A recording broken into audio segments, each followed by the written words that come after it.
Alright, dude, this is the only way to eat an apple ever again. Check this thing out. Check this thing out. Stop. Quit playing. Bruh. Alright, now this is the coolest part. Hold up.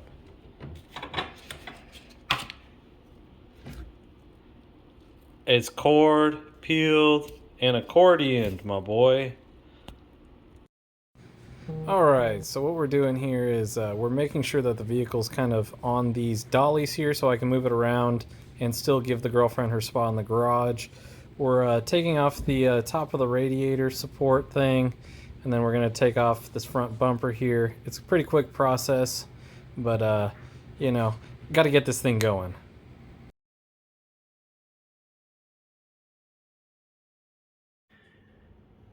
Yeah, so that wasn't even a time lapse. I'm just that fast, you know.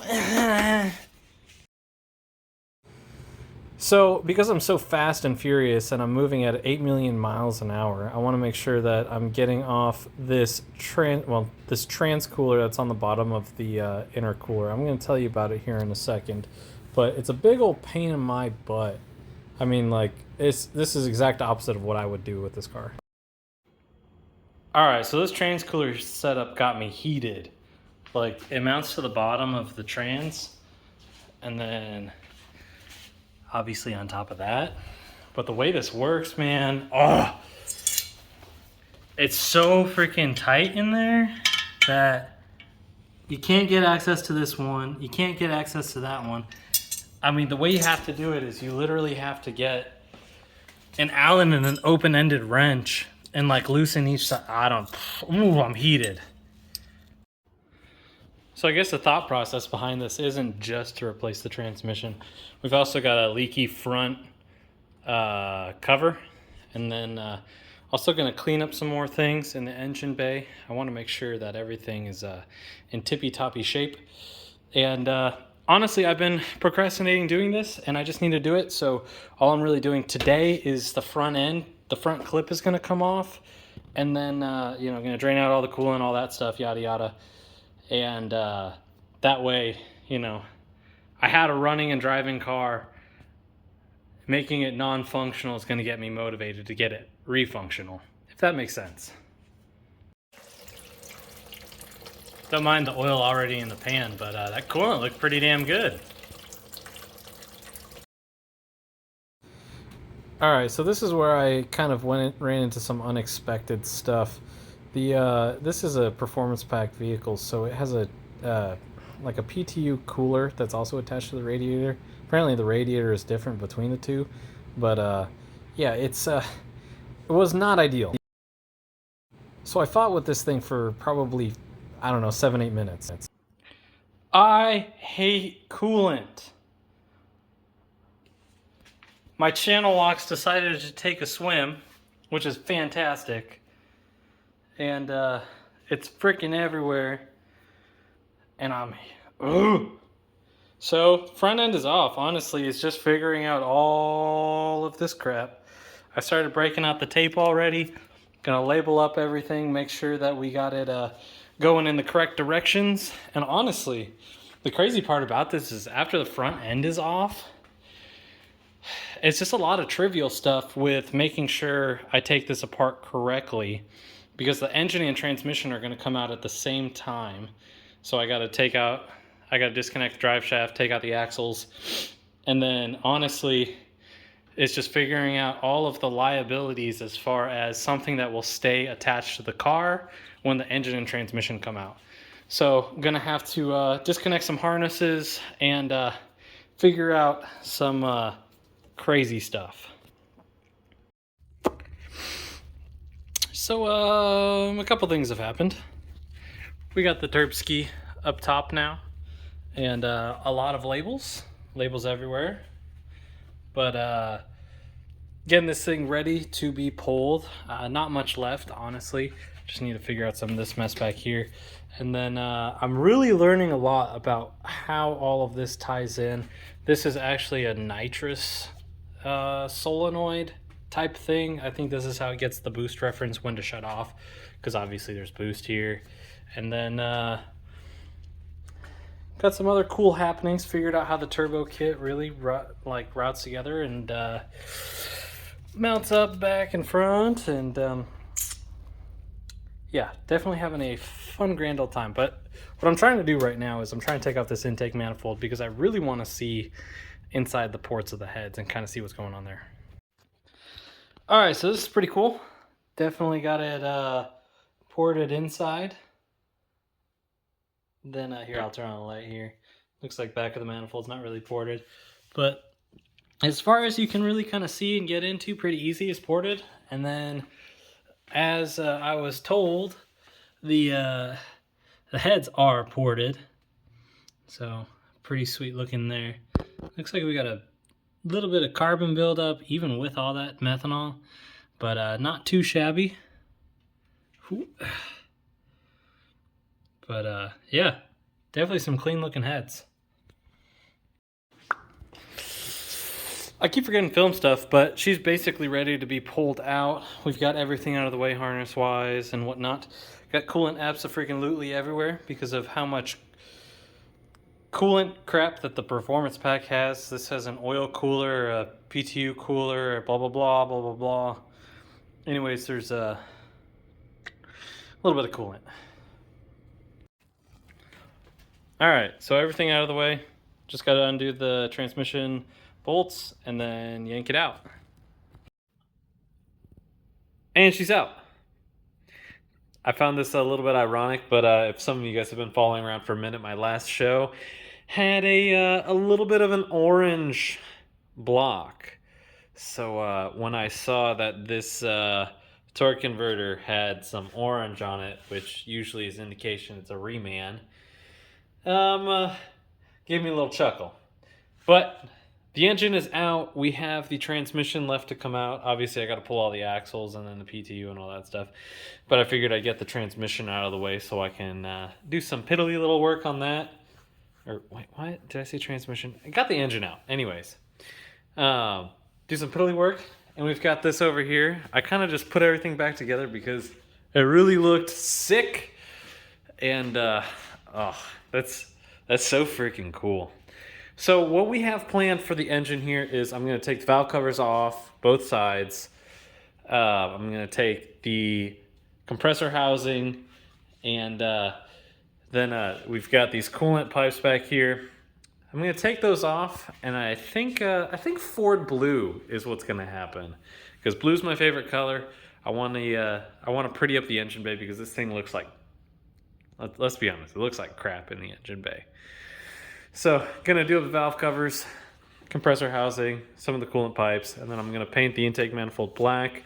Going to take off the direct port so that this stays a nice stainless color. And yeah, we've got everything labeled up. Everything is in pretty good shape, as you know, as best as it can. Tons of wires everywhere. Yeah. That's going to be a whole couple days worth of work. But that'll be something that once the engine is all back and ready to go back together and we put everything in is when the wiring is going to start, because I want to make sure to have everything lay over the engine the way it needs to be.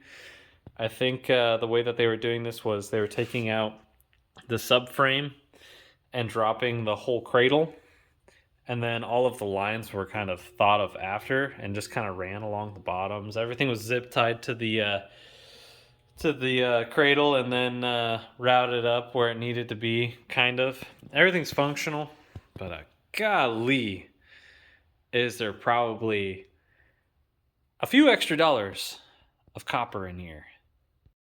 So the oil is drained out of the engine and the transmission, and then I've got coolant over there. You know, don't mix coolant and oil if you're recycling it, you know, because we are good citizens of the community and we do things right. But I'm really looking forward to this, getting all prettied up. Like I said, I do have an XTI pump, but the seller who sold me it didn't sell it with the fuel line, so that's cool. So gonna need to get that figured out. Worst comes to worst, I just don't put the upgraded fuel system on it just yet, just so I can get it back together and running. But with all those cool little color changes, we're not going to paint the block on this one a burnt orange by any means. But I'm actually going to, this is already Cerakoted, So at least that's what I think it is. It holds heat really well and it doesn't burn me when I touch it right after running the car. Unless, you know, obviously I hold it on there for too long. But I'm just going to exhaust wrap this to kind of get rid of some of that grayness in the engine bay. And then I want to run all of the harnesses really nicely. Kind of like what we did in the interior with the, hold on. We've got like the harness actual tape. So got some Tessa tape and we are going to make it all pretty. But man, isn't that a cool looking sight?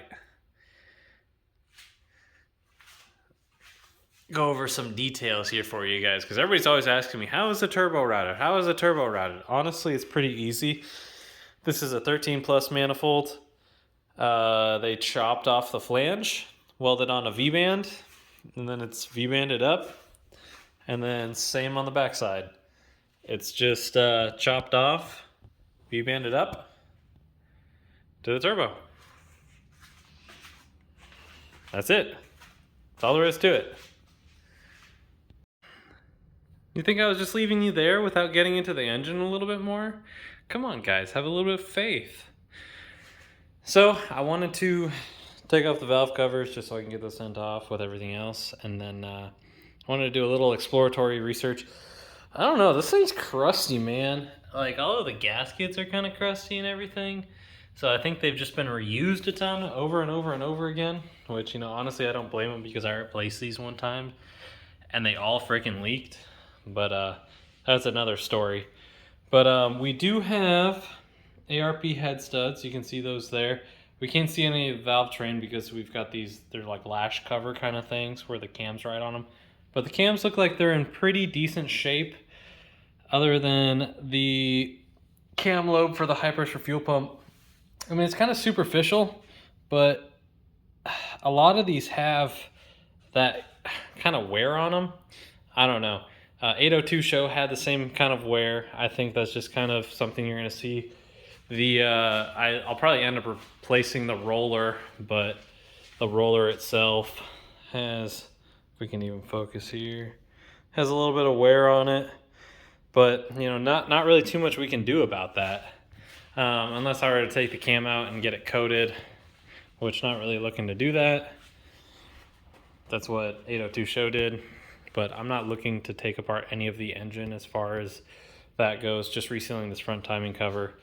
Kind of something I noticed cool is, you know, obviously I've only been told a lot about this engine. None of it has came up to be untrue so far, but it supposedly has a Callie's crank, which I don't know if you've ever seen a crank bolt that tiny, but I think that's probably what comes with the Callie's crank. Normally these are like a 19 mil or something, and this one is a 14 mil. So I'm excited to see when I finally get a crank pulley puller and pull that off and see what's behind it.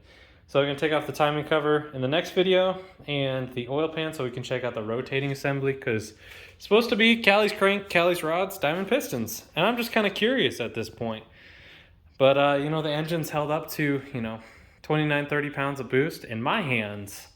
So I'm sure that's all correct. Now that the valve covers are off, I gotta cover up my trash. Oh, huh.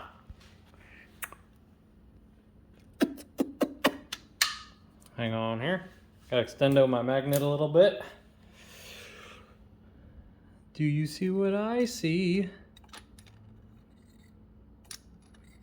Well, not very magnetic.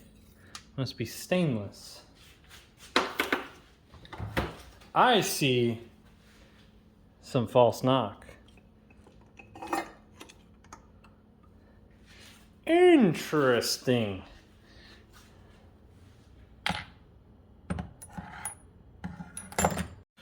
So, yeah, that could have caused some issues. Huh. What the heck is that? Hold on. What the heck? Oh, what? Oh, geez, I found it! I finally found it!